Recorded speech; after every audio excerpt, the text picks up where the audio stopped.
दोस्तों आज की वीडियो में मैं आपको बताऊंगा कि लीवर फंक्शन टेस्ट जो होता है एलएफटी जो होता है उसे कैसे पढ़ा जाता है, कैसे रीड कर सकते हैं हम घर पर भी। आपको एक रिपोर्ट दे दी जाती है जब आप टेस्ट करा कर आते हैं, ब्लड टेस्ट कराते हैं, आपको ब्लड सैंपल ले लिया जाता है और फिर आपको एक रिपोर्ट थमा दी जाती है। फिर आप डॉक्टर के पास लेके जाते हैं कि डॉक्टर साहब ये रिपोर्ट आई मेरी, आप बता दीजिए मुझे क्या बीमारी है।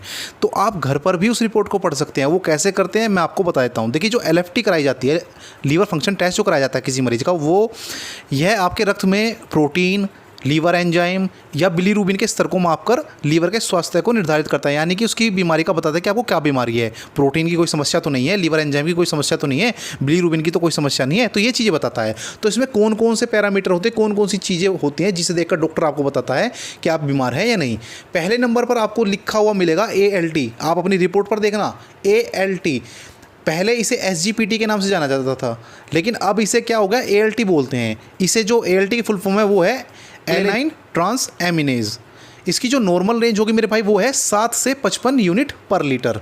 तो ये अगर आप 7 से 55 के बीच में आ रहा है तो आप ठीक हैं, लेकिन अगर कम आ रहा है तो भी कोई डरने वाली बात नहीं है। लेकिन अगर 7 से 55 ना होकर 70, 80 ऊपर की तरफ को है ज़्यादा, तो आपको प्रॉब्लम है। ये एक एंजाइम होता है ALT। तो भाई अगर ये ज़्यादा बढ़ रहा है तो आपको परेशानी है। ALT एक प्रकार का एंजाइम है जो कि कई प्रकार के ऊतकों यानी टिश्यू में पाया जाता है, लेकिन अधिक मात्रा में लीवर और हृदय की कोशिकाओं में पाया जाता है। ये लीवर में भी पाया जाता है और दिल की कोशिकाओं में भी पाया जाता है। अगर इन कोशिकाओं में कोई दिक्कत आ जाती है, क्षतिग्रस्त हो जाती है, तो जो ये एंजाइम है ना ALT, ये निकल के बाहर खून में मिल जाता है और खून में मिलने के बाद इसकी मात्रा इतनी बढ़ जाती है कि वो आपको दिक्कत कर देगा। तो इसे आप समझ लिया। दूसरा आपको क्या लिखा मिलेगा दूसरे नंबर पर, नंबर कोई सा भी हो सकता है, लेकिन आपको यही लिखे मिलेंगे जो मैं आपको बता रहा हूँ, AST। दूसरा है AST। इसे पहले SGOT के नाम से जाना जाता था। इसकी फुल फॉर्म है एस्पर्टेट एमिनो ट्रांसफेरेज। इसकी जो नॉर्मल वैल्यू है या रेंज है वो है 5 से 40 यूनिट पर लीटर। यानी अगर 5 से 40 के बीच है ठीक है, लेकिन अगर ये 50, 60, 70 ज़्यादा है तो आपको दिक्कत है। यह भी लीवर में पाए जाने वाला एंजाइम होता है, AST एंजाइम होता है, जो लीवर में तो पाया जाता ही है, हार्ट, किडनी, ब्रेन में भी पाया जाता है। अगर इन अंगों से जुड़ी हुई कोई बीमारी है तो भी आपका AST बढ़ जाएगा। केवल लीवर की बात नहीं चल रही है मेरे भाई। अगर आपकी हार्ट की प्रॉब्लम है ना, किडनी की प्रॉब्लम आपको हो गई है, गुर्दे की, ब्रेन की कोई प्रॉब्लम हो गई है, तो AST लेवल बढ़ जाता है। तो केवल आप ये नहीं कह सकते कि जी मेरा AST यानी SGOT बढ़ गया है तो मुझे लीवर की समस्या है। नहीं भाई, ये आपको किडनी की बीमारी की वजह से भी हो सकता है, लेकिन ये पाया जाता है लीवर में भी, किडनी में भी, हार्ट और ब्रेन सब जगह पाया जाता है। लेकिन इससे हम केवल इससे साबित नहीं कर सकते कि लीवर की बीमारी है। फिर हम आगे रिपोर्ट पढ़ते हैं। तो तीसरे नंबर पर आता है आपका ALP। इसकी फुल फॉर्म है एल्केलाइन फॉस्फेटेज। इसकी नॉर्मल जो रेंज है वो है 45 से 115 यूनिट पर लीटर। यह आपकी हड्डियों, पित्त नलिका होती है बाइल डक्ट, जहाँ से बाइल जूस निकलता है, और लीवर में पाए जाने वाला एंजाइम होता है। ALP का बढ़ा हुआ लेवल लीवर की क्षति, पित्त नलिकाओं की रुकावट या हड्डियों की बीमारी के बारे में बताता है। बच्चों और किशोरों जो जवान होते जा रहे हैं उनमें ALP का लेवल बढ़ सकता है, क्योंकि उनकी हड्डियां बढ़ रही होती हैं। जैसे जैसे हम बड़े होते हैं तो हमारी हड्डियों का साइज बढ़ता है, तो उस वजह से ALP बढ़ा हुआ आ सकता है। गर्भावस्था में भी ALP का स्तर बढ़ सकता है। तो अगर छोटे बच्चे का ALP बढ़ा हुआ आ रहा है तो डरने वाली बात नहीं है। हो सकता है उसकी हड्डियाँ बड़ी हो रही हों, गर्भावस्था में ALP बढ़ा हो रहा है, तो उसका मतलब ये नहीं है कि आप बीमार हैं। हो सकता है गर्भावस्था की वजह से हो रहा है। हाँ, अगर इनमें कोई कंडीशन नहीं है और ALP बढ़ रहा है तब आपको डरने वाली बात है। फिर हम चौथे नंबर पर पढ़ेंगे। केवल हम 2-3 चीज़ों को पढ़कर रिपोर्ट को नहीं बताते कि आपका लीवर ख़राब है। फिर हम चौथे नंबर पर पढ़ते हैं। चौथे नंबर पर है एल्ब्यूमिन। इसकी नॉर्मल जो रेंज है मेरे भाई 3.5 से लेकर के 5 ग्राम पर डेसीलीटर हो सकती है। अगर इससे ज़्यादा है तब आपको दिक्कत है। यह आपके लीवर द्वारा बनाया गया मुख्य प्रोटीन है। यह जो एल्ब्यूमिन है लीवर द्वारा बनाया गया प्रोटीन होता है। यह कई शारीरिक क्रियाओं को करता है, जैसे कि ऊतकों को पोषण देना, जो हमारे टिश्यू हैं उन्हें पोषण देना, हेल्थी रखना, शरीर में हार्मोन्स और विटामिन्स और अन्य पदार्थों का संचार करना। 5वें नंबर पर आता है मेरे भाई बिलीरुबिन। मेन फैक्टर आपने सुना होगा, बिलीरुबिन बहुत बार सुना होगा।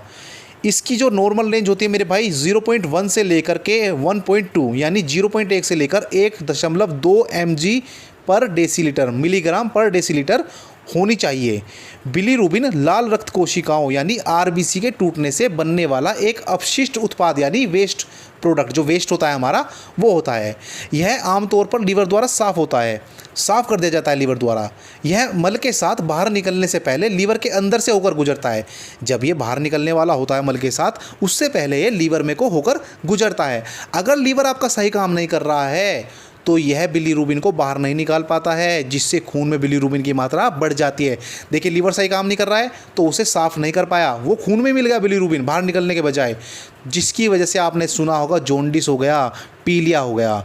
तो समझ गए आप, इसकी मात्रा अगर अधिक हो रही है तो समझ लीजिए लीवर सही काम नहीं कर रहा है, जिसकी वजह से ये बाहर नहीं निकल पा रहा है। सीधे सीधे आपको समझ में आ जाएगा लीवर की ही प्रॉब्लम है। अब अगली इसमें ही बिलीरुबिन के दो रूप होते हैं मेरे भाई, डायरेक्ट बिलीरुबिन जिसे बोलते हैं कॉन्जुगेटेड बिलीरुबिन। इस बिलीरुबिन को, डायरेक्ट बिलीरुबिन को इसलिए कहा जाता है क्योंकि जो बिलीरुबिन होता है इसमें बिलीरुबिन ग्लूकुरोनिक एसिड के साथ पाया जाता है। इसकी जो नॉर्मल रेंज है वो है 0.0 से लेकर 0.20 mg पर डेसीलीटर। अगर इससे ज़्यादा है तो डायरेक्ट बिलीरुबिन आपका बढ़ा हुआ है। लीवर की कमी के कारण इसकी मात्रा बढ़ जाती है। अगर आपका लीवर में कोई प्रॉब्लम है, सही काम नहीं कर रहा, तो डायरेक्ट बिलीरुबिन आपका बढ़ जाता है। फिर दूसरा आता है इनडायरेक्ट बिलीरुबिन, अनकॉन्जुगेटेड बिलीरुबिन। इस बिलीरुबिन में जो होता है ग्लूकुरोनिक एसिड नहीं होता है, ये उससे अलग हो जाता है और यह इससे अलग होकर स्वतंत्र अवस्था में रक्त में प्रवाहित होता है। यानी जो बिलीरुबिन है आपके रक्त में हो जाएगा, मिल जाएगा, लेकिन उसमें ग्लूकुरोनिक एसिड नहीं होगा। और अगर ये इनडायरेक्ट बिलीरुबिन, अनकॉन्जुगेटेड बिलीरुबिन आपका बढ़ा हुआ आ रहा है तो समझ लीजिए या तो आपको मलेरिया हुआ है, या आपको टाइफाइड हुआ है, या अन्य कोई इन्फेक्शन से कोई बीमारी लगी हुई है जिस वजह से इनडायरेक्ट बिलीरुबिन बढ़ गया है। फिर इसी में आता है टोटल बिलीरुबिन। टोटल बिलीरुबिन क्या होता है? डायरेक्ट और इनडायरेक्ट का जो जोड़ होगा, direct bilirubin plus indirect bilirubin जो जोड़ कर आता है वो होता है टोटल बिलीरुबिन। ये इस मात्रा को दर्शाता है। छठे नंबर पर बात कर लेते हैं हम GGT। इसे बोलते हैं गामा ग्लूटामिल ट्रांसफेरेज। इसकी जो नॉर्मल रेंज है मेरे भाई वो है 9 से 48 यूनिट पर लीटर। यह एंजाइम कई अंगों में पाया जाता है, लेकिन इसका जो अधिक जमाव होता है वो लीवर की कोशिकाओं में होता है।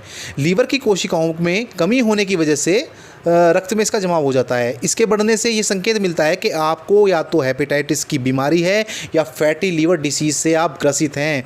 GGT अगर आपका बढ़ा हुआ आता है तो समझ लीजिए है तो ये लीवर से संबंधित ही, लेकिन आपको या तो हेपेटाइटिस B की या C की या जो भी हेपेटाइटिस A D जो भी है किसी की भी बीमारी हो सकती है, या फिर आपको फैटी लीवर डिसीज़ से ग्रसित होना पड़ सकता है। 7वें नंबर पर आता है भाई प्रोथ्रोम्बिन टाइम। प्रोथ्रोम्बिन टाइम जो होता है मेरे भाई, ये होता है, यह वह टाइम होता है जब आपके खून का थक्का बनता है, यानी ब्लड क्लोटिंग होना शुरू हो जाता है। इसकी बढ़ी हुई मात्रा लीवर के क्षतिग्रस्त होने का संकेत देती है। इसकी जो टाइम होती है वो 9.5 सेकंड से 13.8 सेकंड के बीच होना चाहिए। यानी जो आपको कहीं चोट लगी और आपका जो खून का थक्का बनता है ना, वो 9.5 सेकंड से 13.8 सेकंड के बीच बनना शुरू हो जाना चाहिए। अगर ये इससे ज़्यादा टाइम में बन रहा है ना तो समझ लीजिए आपको बहुत बड़ी दिक्कत होने वाली है, क्योंकि खून का थक्का अगर नहीं बनता है तो खून बहता रहेगा और आदमी मर जाएगा। तो ये किस वजह से हो रहा है? लीवर की कमी के कारण हो रहा है। लीवर सही काम कर रहा है तो बिल्कुल ये सही चलता रहेगा। 8वें नंबर पर आता है भाई ग्लोब्यूलिन। ग्लोब्यूलिन की जो नॉर्मल रेंज है वो है 2.0 से 3.5 ग्राम पर डेसीलीटर। यह भी एक प्रोटीन है जो लीवर में पाया जाता है।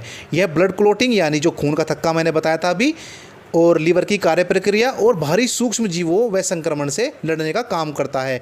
ग्लोब्यूलिन जो प्रोटीन होता है, जैसे भारी कोई संक्रमण करता है, कोई रोगाणु होता है, कोई विषाणु, कोई वायरस होता है, उससे लड़ने का काम करता है। अगर ये बढ़ी हुई मात्रा में है तो इसे भी समझ लीजिए लीवर का सही काम नहीं कर रहा है। 9वें और लास्ट नंबर पर आपसे पूछा जा सकता है टोटल प्रोटीन। जो टोटल प्रोटीन आपको लिस्ट में दिखा मिलेगा, इसकी जो रेंज है वो है 6 से लेकर के 8.3 ग्राम डेसीलीटर। यह प्रोटीन के 2 प्रकार की जांच करता है। ग्लोबुलिन और एल्बुलिन प्रोटीन शरीर में हार्मोन और एंजाइम बनाते हैं। शरीर में प्रोटीन का 60% भाग होता है एल्ब्यूमिन का और 40% भाग होता है ग्लोबुलिन का। तो आप इसमें समझ सकते हैं अगर इनमें कोई उतार चढ़ाव आ रहा है, जो मैंने पैरामीटर 9 पैरामीटर आपको बताएं, इनमें उतार चढ़ाव आ रहा है तो आप समझ लीजिए आपका लीवर सही काम नहीं कर रहा है। किस किस वजह से क्या क्या कमी आ रही है वो आपने इसमें देख लिया होगा, समझ लिया होगा। अगर कोई भी क्वेश्चन आपको पूछना है, फिर भी कोई आपको चीज़ पूछनी है, तो जल्दी से मेरे मैसेंजर पर आइए और वहाँ पर आप जाकर कमेंट कर सकते हैं। अगली वीडियो में जल्दी मुलाकात होगी, तब तक स्वस्थ रहें, मस्त रहें, तंदुरुस्त रहें। आपका दिन शुभ हो। नमस्कार, धन्यवाद।